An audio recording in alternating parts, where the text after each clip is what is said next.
Alright, wanted to make a video talking about this particular build.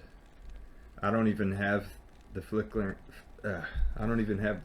flame helmet on, honestly, because I think that it actually needs more crushing blow.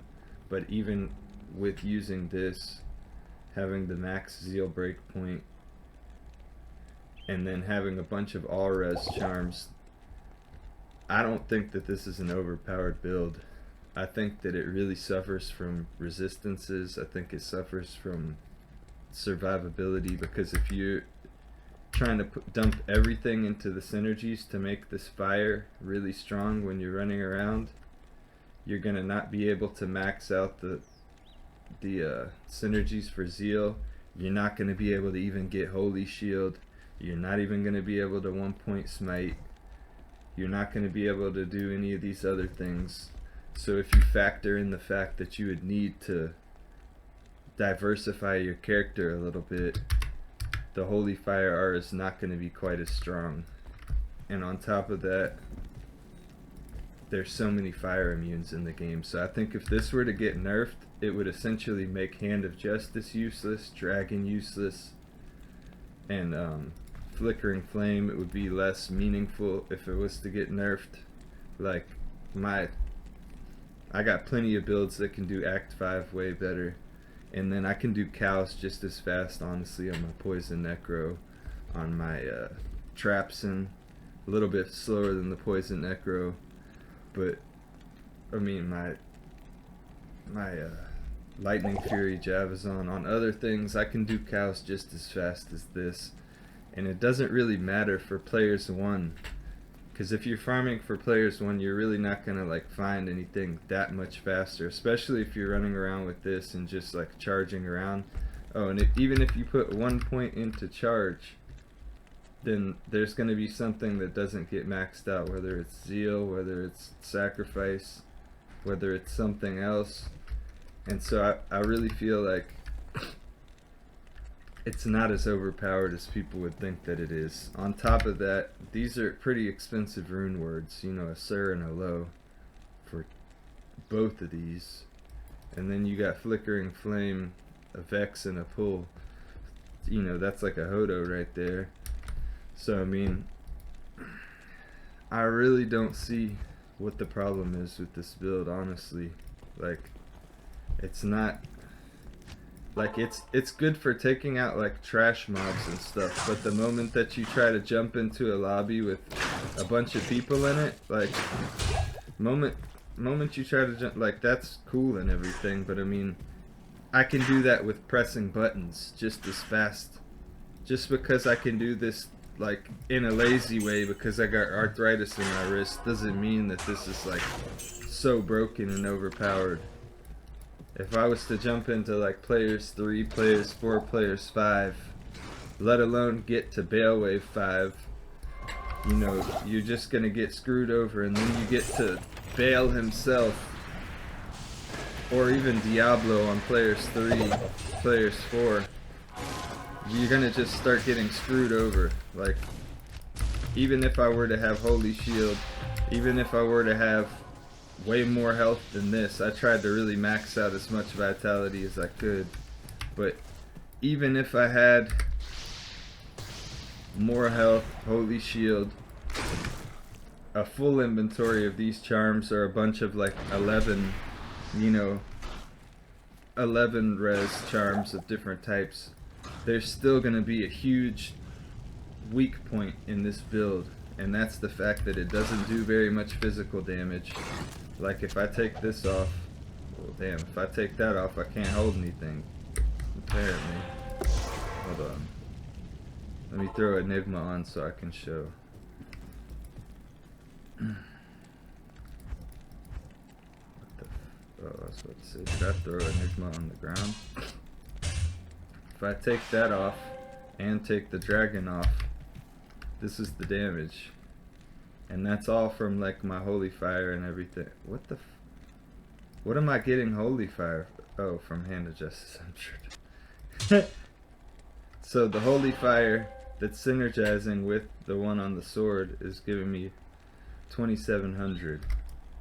And that's not like so amazing considering how many fire immunes there are. And then if there wasn't holy fire synergies, it would be like 1800 or something, or even less, like 1500, something like that. So it's like you're not gonna be really doing that much damage. And then like I'll look it up.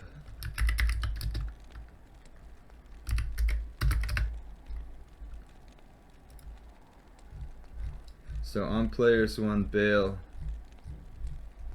has, hold up,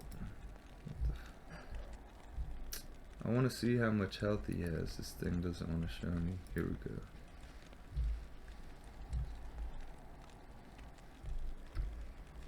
On players 1, he's got 50% fire res, but it's like he's got 50 of all types of res except for magic. So I mean, a Auradin's going to be way more powerful against Bale. You could just 1-point smite your way through wave 2.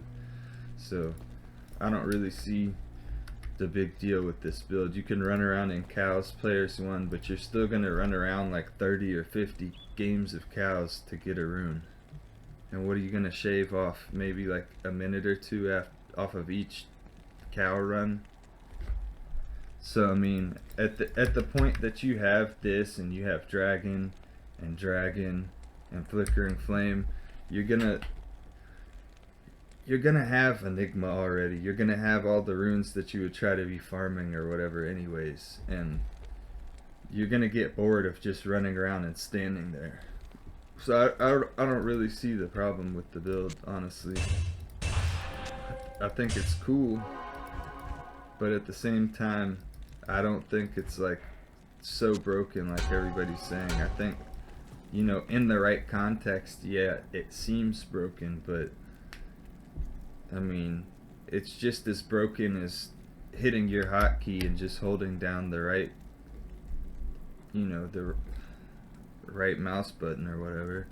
It's the same as, you know, how the kicksin before was just hitting every single time, and you would, you know, just go to the boss and kill him in like 0.5 seconds or something. So I mean, I don't know. I don't think that it's broken. I honestly don't even really think that there's a big problem with the kicksin not missing, because that's the only thing that set her apart from the smiter. And with the smiter having way more resistances and, you know, higher block rate, all these other things, it was like that was kind of like the niche for the assassin. I felt like, being the fast Bale killer, because everybody just plays Auradins and sorceresses. So with that said, I don't know, let me know what you think. Do you think it's overpowered? I think it's overrated, if you ask me personally. Like, I would rather use a grief, and I'd rather use something else. I'd rather do full physical zealot and have fanaticism aura, so that I don't have to, like, so I'm not so bound to certain weapon choices. I can have more choices with weapons. I can hit the enemy more often. I could use fanaticism, and then to get the negative defense on the bosses and stuff like that, I could use an Act 5 mercenary with battle cry, and then I could either use High Lords, or if I didn't want to use the Act 5 mercenary, I could use atmas scarab and amplify damage to the boss, which I don't think is as important as the battle cry or as conviction for the bosses, like with the Zeal Paladin, because his attack rating is going to be lower than like a frenzy barb. So I think that reducing the enemy's defense and then having the character level as high as you can is going to result in you just taking down the boss faster with the Zealer. But then, you know, of course, the spider kills it faster. The martial arts assassin's going to kill it faster, whether or not Dragon Talon always hits or not. But yeah, I don't think this build is overpowered.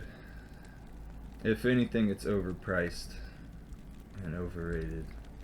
Let me know what you think, though. Probably a lot of people don't agree with me, but it is what it is.